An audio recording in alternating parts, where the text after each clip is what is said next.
Today I was cycling. I went on a 35-mile bike ride today, and 35 miles, you'd think you'd see a whole bunch of people on this trail. It's a heavily used trail, but I must have seen 5 people on the whole trail.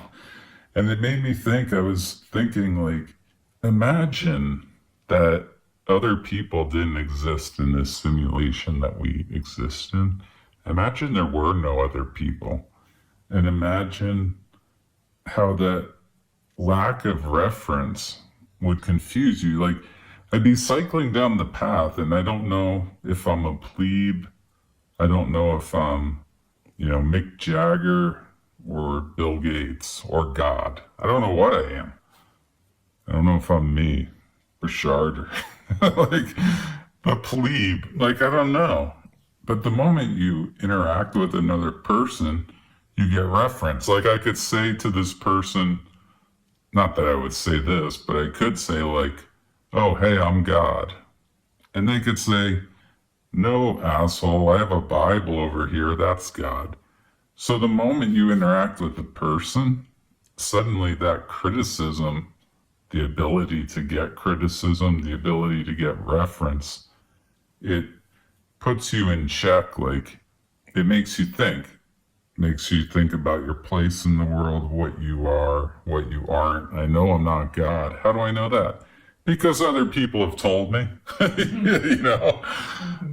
Like, the world has told me what I am and what I am not. So I was thinking, people are very important, is what I was thinking. And they're important not just to render objects, but they're important to give our own avatars, our own selves, a reference point, basically, as to what we are and what we aren't. And also, imagine the desolate, lonely, awful feeling of that. When I was a kid, I had selective mutism, and I couldn't play with the other kids because they made me, like, try to say excuse me to go outside and play, and I couldn't say it because I was a mute.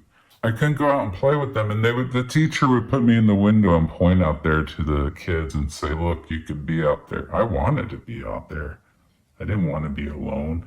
So I don't understand the lone wolf. I have, I'm antisocial or whatever, but it's almost a choice. Like, I don't understand the lone wolf in a cabin like Ted the Unabomber. Kaczynski? Ted Kluszewski? Is that a baseball player? Ted Kluszewski's a baseball player. Ted Kluszewski, the baseball player in a cabin. Anyway, so imagine you're like the Una, Bomber in a cabin. And, you're getting crazier and crazier because you haven't talked to a human in 19 years. You're sitting there talking to elk, talking to deer, and talking to jackrabbit because you got jack shit going on. Imagine being that guy, and your mind is just going and going. Oh, I talked to an elk today. I said, hey, what?